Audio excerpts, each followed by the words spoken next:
With the fair at the PNE back in full swing for another BC summer, we're taking a look back at a bygone event, the Miss PNE pageant.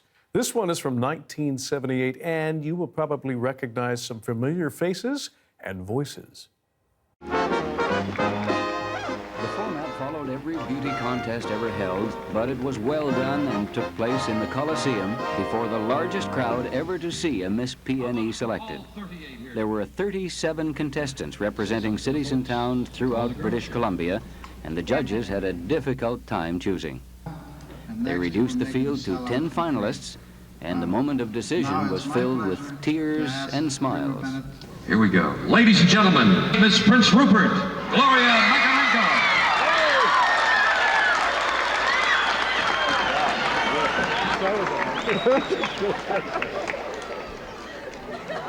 How's it going? Come on, say something. I can't say anything. All these girls have just been so wonderful these past 5 days, and they've had so much fun in my life. Congratulations, Gloria Macarenko.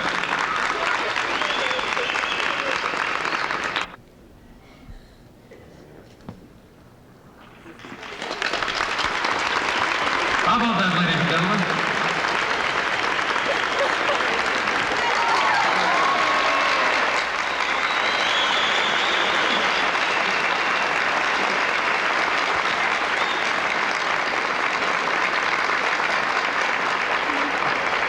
Ladies and gentlemen, Miss PNE 1978. How about Gloria Macarenko?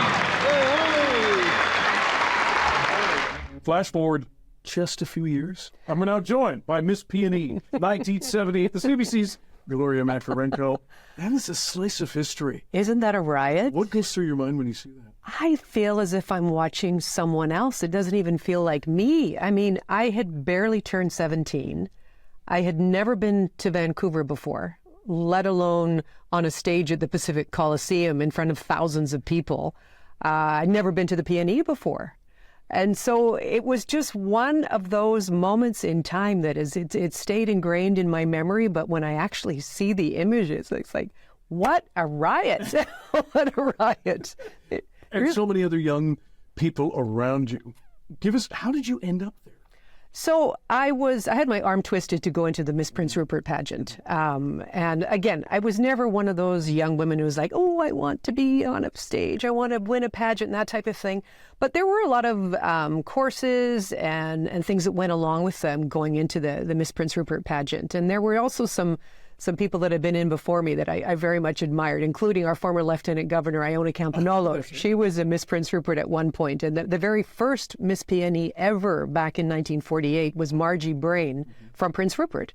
So there was a little bit of history there, and I thought, what have I got to lose? So I went into the Miss Prince Rupert pageant at age 16, and that included also a separate talent contest where people say, what did you do for your talent? This is going to crack you up, Dan, because I'm a broadcaster.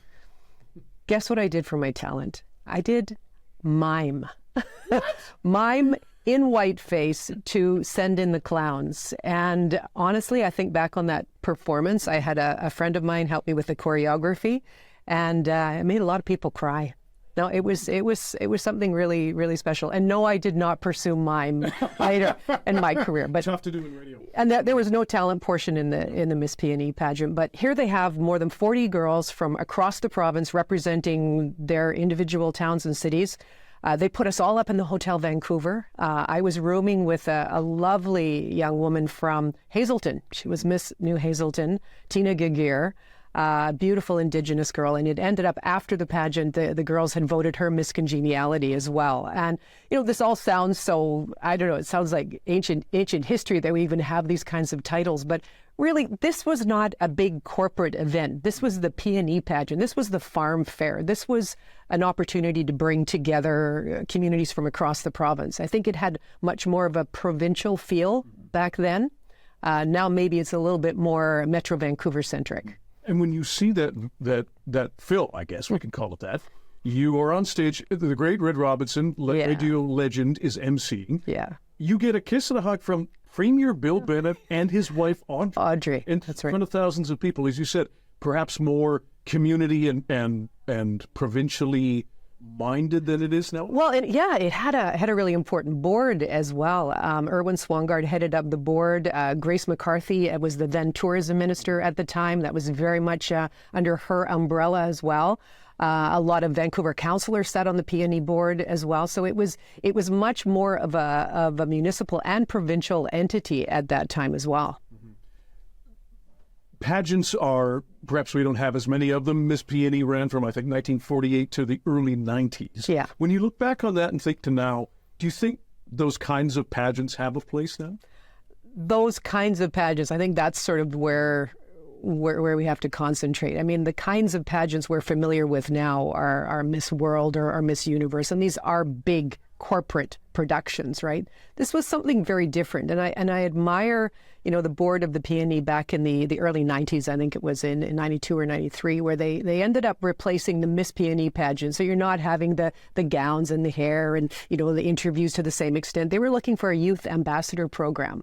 Now, that's something I could get behind. Youth ambassador. It was open to young men, young women as well, who will best represent the PNE, because that was basically the role of Miss PNE, that you go and represent the province and represent the fair at, I don't know, whether it was the Kelowna Regatta, Penticton Peach Festival, the Vernon Winter Carnival.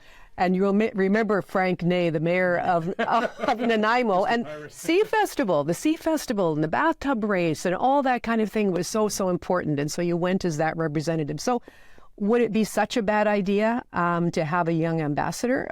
I think it could still work. It certainly gave me an amazing opportunity to get up in front of dignitaries, go to events, learn about public speaking, and I don't know. I really value that experience. But again, looking back at those images, it just feels like I'm looking at someone else. I have to ask, did you keep the tiara? I did. No, you don't get to keep the tiara. That gets passed along. That was actually quite a valuable piece with actual jewels in it. I had a few stand-ins over the years as well. I think those have cracked. There was a statue that came with it, and I think...